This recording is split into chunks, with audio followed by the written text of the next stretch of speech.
It's a pleasure to be here in New York. Yes, I'm a brand consultant.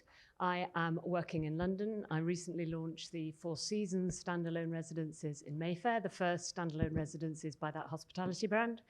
And more recently, the OWO Residences by Raffles. And this was, as Richard was mentioning before, reusing a dormitory. This instead was a Britain's old war office, grade 2 listed building, built in the early 1900s, and is now a Raffles hotel, 85 Raffles residences, 9 restaurants, 3 bars. And if you haven't been, you should go. It's fabulous. It's nearly $750,000 feet, and it was a £1.4 billion development. But today we're here to talk about branded residences. It is the hottest trend in real estate globally. There are 700 branded residences currently, and the forecast is in the next 7 years there will be another 700 opening. These have been amazing collaborations between developers and iconic brands. It, up until now, has been the domain of hotel brands, but today 20% of all branded residences are with watch, jewelry, automotive, fashion collaborations. And some of these car brands, you've probably read, are setting new speed records for the speed of sales of these apartments. No pun intended. So it's all had extensive coverage in the press. We're not going to regurgitate what you've probably heard already at previous conferences. Today is all about getting under the skin of branded residences, and I'm here with some of the best brains in the business. I've got Scott Miller on my right. He's the regional director for North America for 1508 interior design firm, who I have had the pleasure of working with in London. They did all the amenities and the residential apartments designs for the 1508 for the OWO Residences by Raffles. Yep. And Jade Chan, who is a sales agent with Douglas Elliman here in New York, and sales director for the new Mandarin Oriental Residences on Fifth Avenue, with a $2 billion portfolio, which is huge. So welcome. And before we start, I just want to do a quick poll of the room.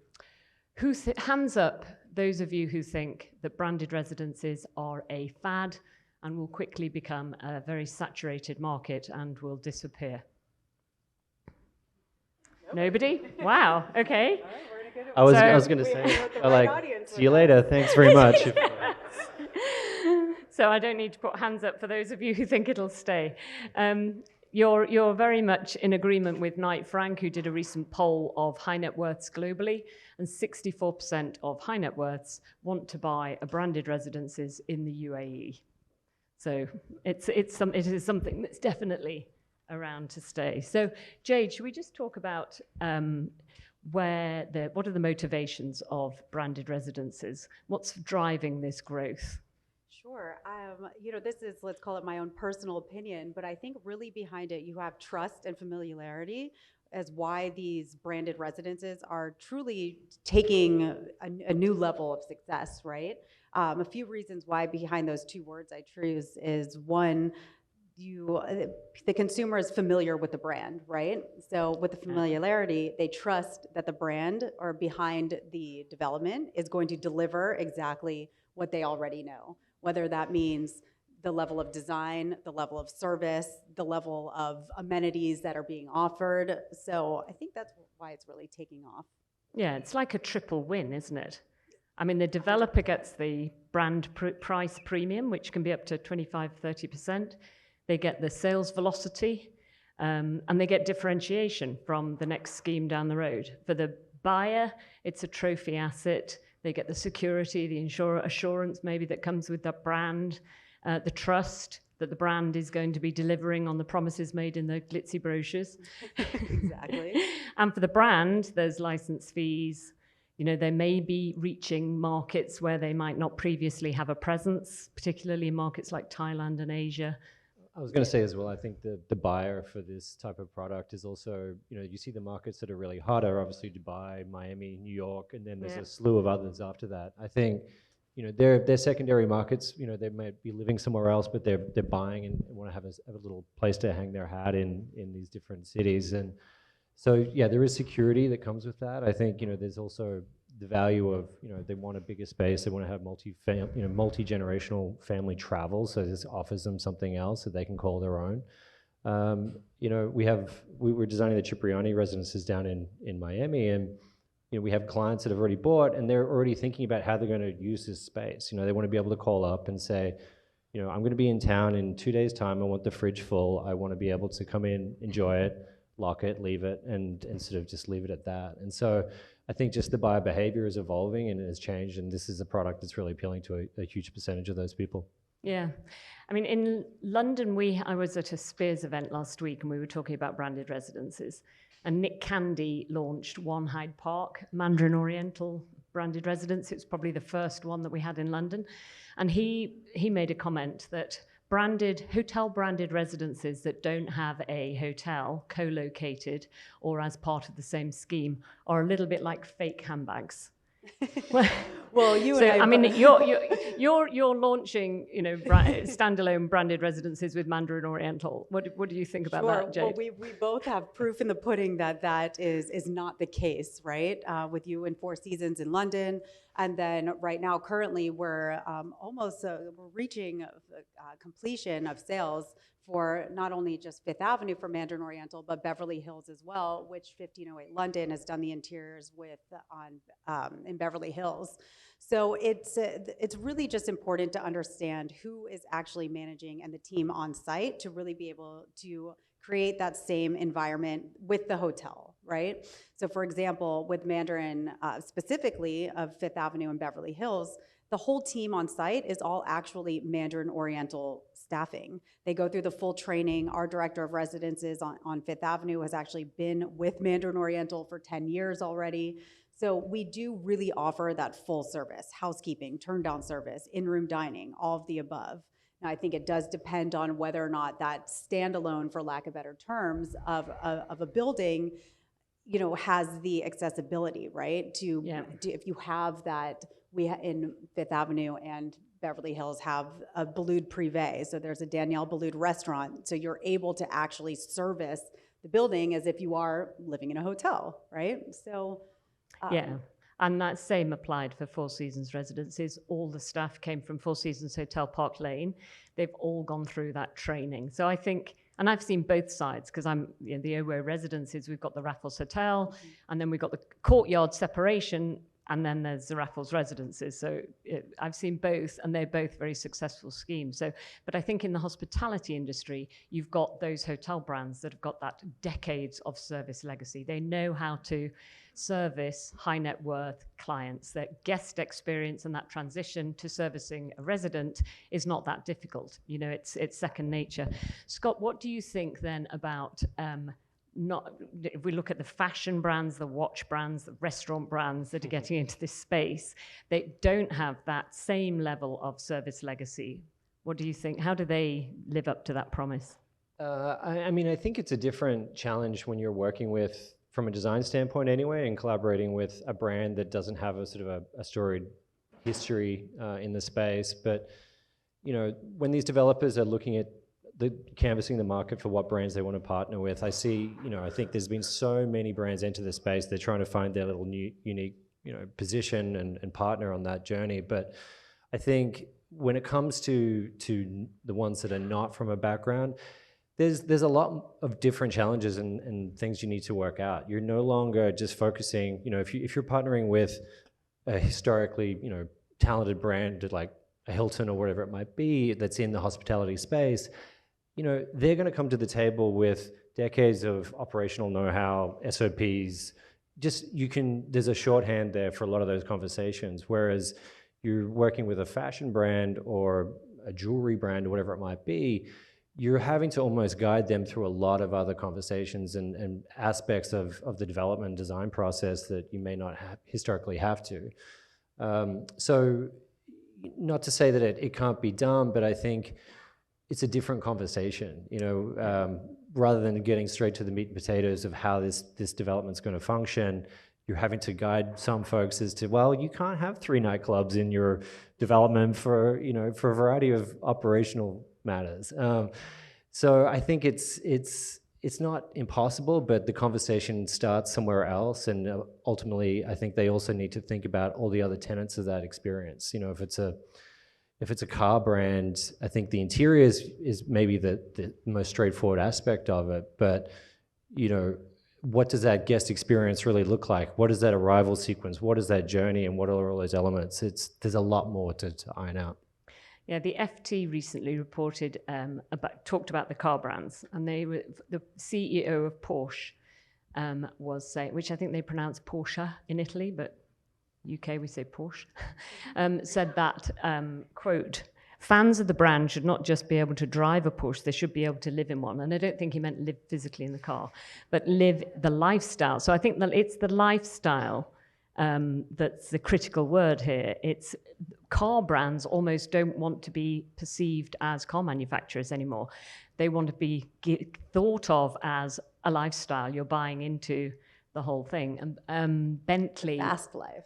Yeah, and the Bentley CEO was also saying that, you know, they're delivering a 360-degree experience, and they have this profound understanding of their consumers and the lifestyle that they want to lead.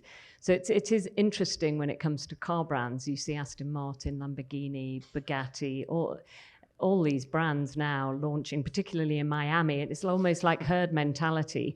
One brand has put up a 70-floor skyscraper, and then the next brand thinks, oh, I might be missing out, I better do the same. But they are attracting, I think it's interesting that car marks in particular, those buyers, they're used to buying cars off plan and buying their limited edition Aston Martin Valkyrie 10 years before it's been built. So the whole idea of buying an apartment off plan is second nature to them. They don't mind waiting for that. And they're collecting apartments around the world. They're mostly multiple homeowners in the same way they do their cars. So having an Aston Martin design an apartment around your car collection, I can see why that would appeal to those particular buyers.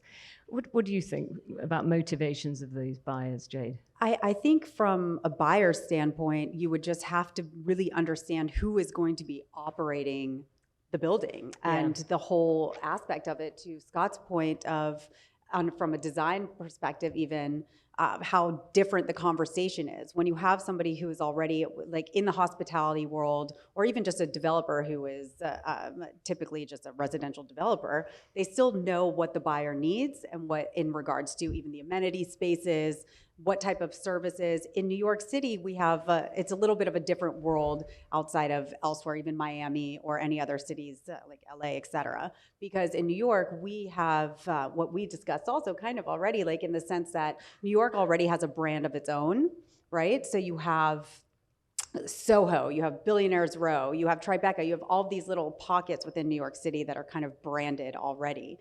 So here it's interesting, we're seeing the hotel and the hospitality driven buildings, our branded residences coming here, but we don't see yet, at least, the cars and the jewelry, et cetera. I personally don't know if that'll fully work in New York City. We see already a Giorgio Armani building coming up. I think they only have like 2 residences left, and they have not even been on the market for a year yet. So you see, you have Baccarat, so you have buildings here, but they still have that hospitality-driven aspect behind it. Of course, you have Armani Casa, so you have that level of design. It's not just a watch or a car. Yeah. So it'll be interesting to see what happens. I think like a Miami, a Dubai, it does kind of have that glitz and glam. But that was one of the questions I had, actually, talking about the challenges that non-hospitality brands could face in, you know, because it's not the service is not part of their original DNA. I know in London there's one company at the moment called Rhodium, and they're a super prime property management firm. They have a huge legacy of managing all these non-branded buildings, which in a way, some of these buildings have created their own brands just by their address. You know, they're treating their buildings as the labels, if you like, as brands. And they've been very successful. And they're now offering a white label solution to non-hospitality brands to provide that operating service in the same way that some of the hotel operators do this white label service. Because it is critical that when the glitz has died down at the launch party, that there is quality property management maintaining the building. You know, what's the day-to-day reality? And in my experience, For the developers I've worked with, both on the Four Seasons and the current development team at Raffles, it's a relatively short-term transaction. The developer wants to sell the building. They get the brand because it helps with sales velocity and price premium. But once all those apartments have been sold and they've handed the keys over, they're on to the next project. And it's down then to the brand, or the buyer assumes that the brand will then be so protective of its brand equity that they will ensure that that building is well maintained and the air conditioning doesn't break down and everything else. But you do need to have a proper management company looking after the building to deliver on those promises. Yeah, and I think there's sort of two paths there. There's one that's maintained and managed by a brand partnership where the hotel flag is going to be there for 30 plus years, whereas a third party operator might only be there for 5 to 10. They're operating from a standpoint of really working in the developer's best interests. So as opposed to focusing on the brand experience for that buyer, I think there's a difference there as far as just the mentality approaching the overall operation. I think that's what's going to make things very clear very soon. Now that we've seen all of this product come onto the market, you're going to start to see over time, the ones that rise to the top and that really do maintain that level of service. And then you're going to see brands and properties where maybe it tapers off and the reputation is going to suffer potentially as well. Yeah, there is a real risk. What about the amenities, Scott? I mean, the OWO Residences by Raffles in London, the one I've been most recently involved with, 1508 designed 30,000 square feet of amenities, and there is everything from a cinema room, a games room, treatment suite, 7 different lounges for owners, meeting rooms, boardrooms, landscape garden. I mean, there is so much amenity. Have we reached peak amenity? If we've reached peak amenity, I think there's a benchmark now for when a buyer, and Jade, you'll speak to this, I'm sure, but when a buyer is analyzing one property over another, they expect to see a certain amount of wellness, lounge space, the sort of the traditional things that we've seen in luxury residential over the last sort of decade plus. But I think it's going to evolve, it's going to change, what that offering actually is, and that's sort of just from a broader experience of what people want and need and out of their residential experience. And so, I think food and beverage is always going to have a key piece of that, and what that means to different brands. With Cipriani, that's a storied family and hospitality. They're going to operate and they're going to give you, their version of it, as opposed to Mandarin, where they're partnering with Chef Danielle, and then these other brands, and what is their take on that? I think the wellness offering itself is going to continue to expand and go in different directions depending on that brand. Yeah.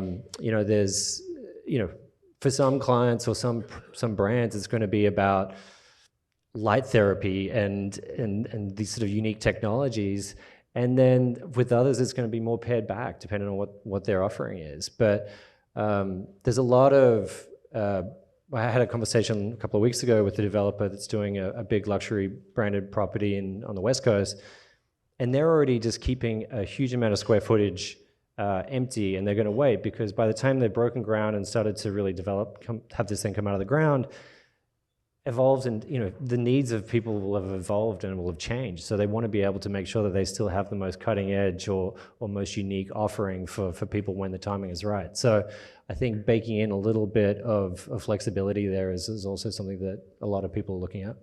Yeah, I think you've mentioned that as well, haven't you, previously, Jade? Yeah, I think that's actually the smartest thing a developer can do right now, depending on how far out that build is going to be, because all of a sudden pickleball came into the world 2 years ago, and every single building in Miami now has to have a pickleball court, right? Even here in the city, you're seeing them pop up everywhere. So the needs change, and I think it also has to do with, of course, the type of development, in the sense, is it really focused towards secondary home? Is it a primary home?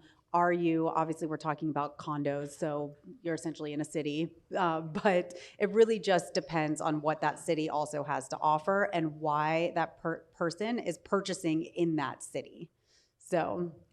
Yeah, I mean, we found at the OWO Residences that the number one used amenity today is the boardroom, which wasn't what we were expecting. Yeah, that's interesting, and I think that's actually a post-pandemic trend that a lot of our buyers are American as well. So they're multiple homeowners. It's not their primary home.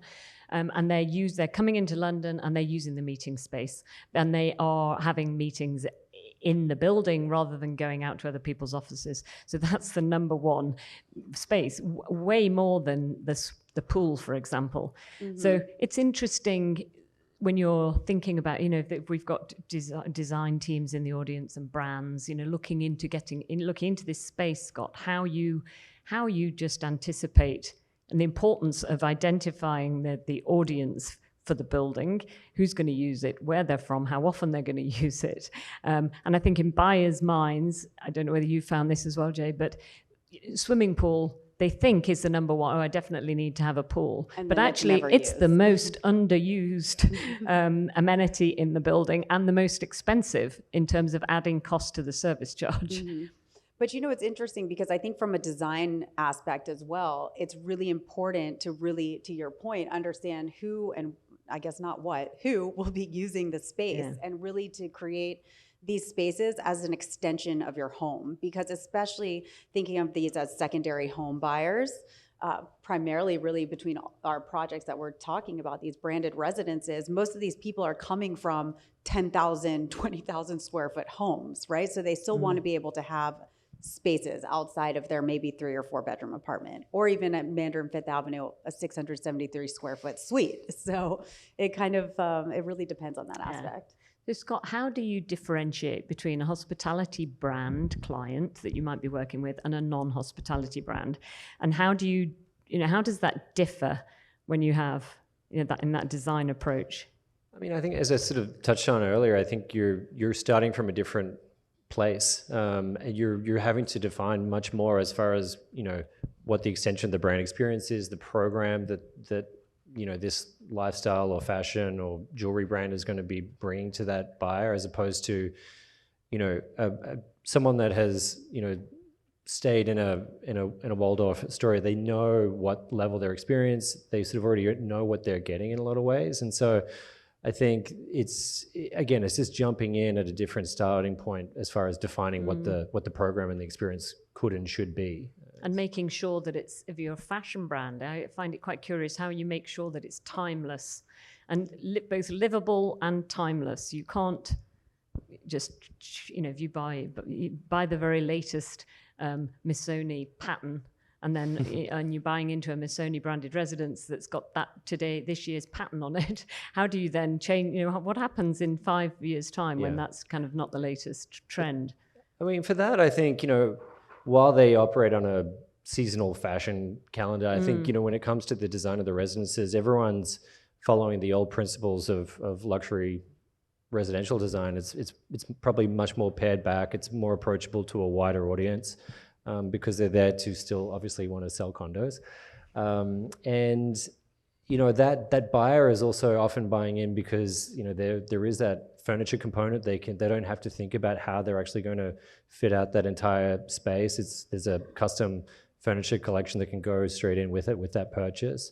A lot of the buyers, I've been having conversations with at the moment, are people that have bought into these properties. They love the look of everything, but still their family, they want something totally different. So they're not even really that married to whatever the fixtures and finishes are. They want to still be able to put their own touches on it anyway. So it's more about the prestige and the status of owning there and the convenience that property brings to them. Yeah.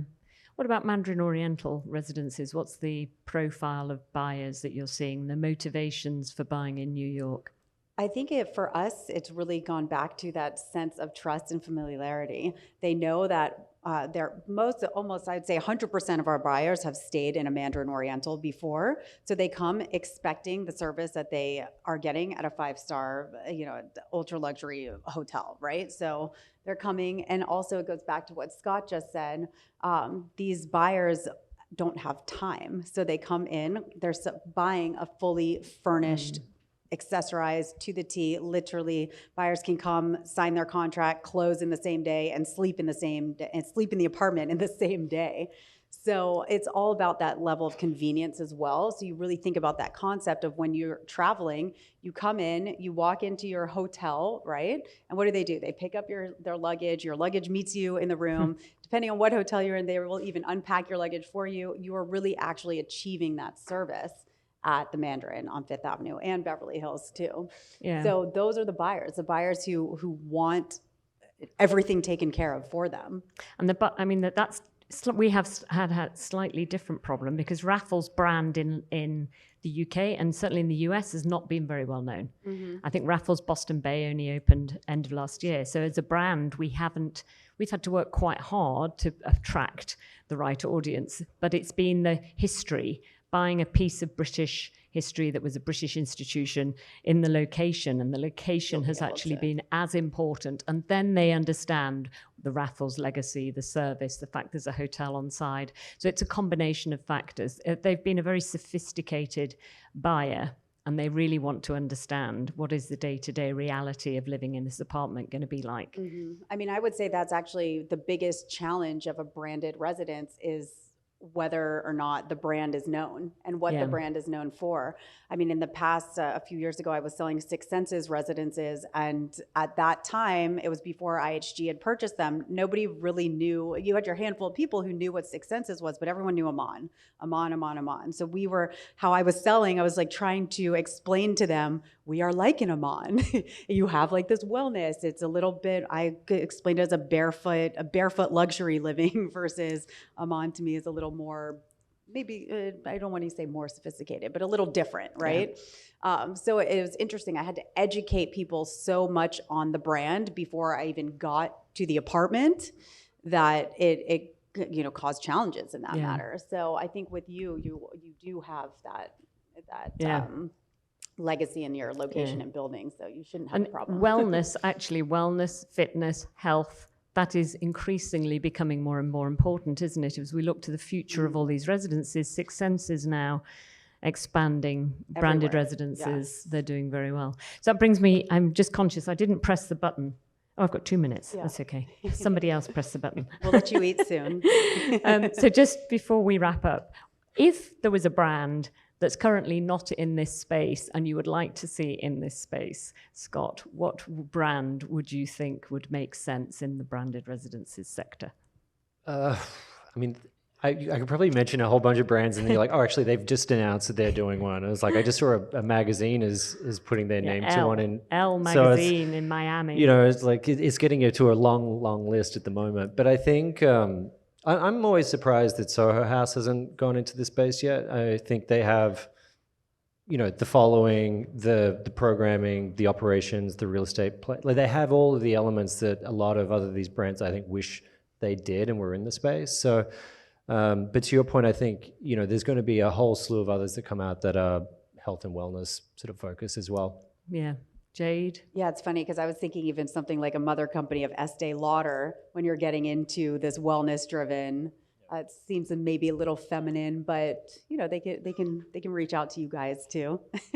I'd love to see Babolat getting in this space. I love playing tennis and I love playing paddle. We don't have pickleball so much in the UK. Oh no. But paddle. So I would love to be able to just nip downstairs, play a game of paddle, not have the difficulties of trying to book a court and all that sort of thing. I just went to a property on 57th Street and all the amenities were empty except for the paddle court. Yeah. It was like insane. It was like these people were like climbing over each other to get in there. It's actually the only building in the city now that has one. Yeah. Or Apple Residences. That's a great one. I mean, technology driven, AI driven. I'm actually you walk surprised in and they know who you are automatically. There's someone that looks like you behind the concierge desk. Right. They won't need staff, just holograms. It'll keep everybody's monthly charges lower. Okay. Well, thank you very much, both of you. I think just as a wrap up, I think the key takeaways to today are probably that there's demand for luxury generally. It's more about status and defined less about the product. It's about the lifestyle, delivering on the 360-degree lifestyle, and they're here to stay. So watch this space as to the next brands that enter the sector. Thank you very much. We don't have a Q&A, but we're all around over lunch if anyone does have any questions. Thank you. Thank you.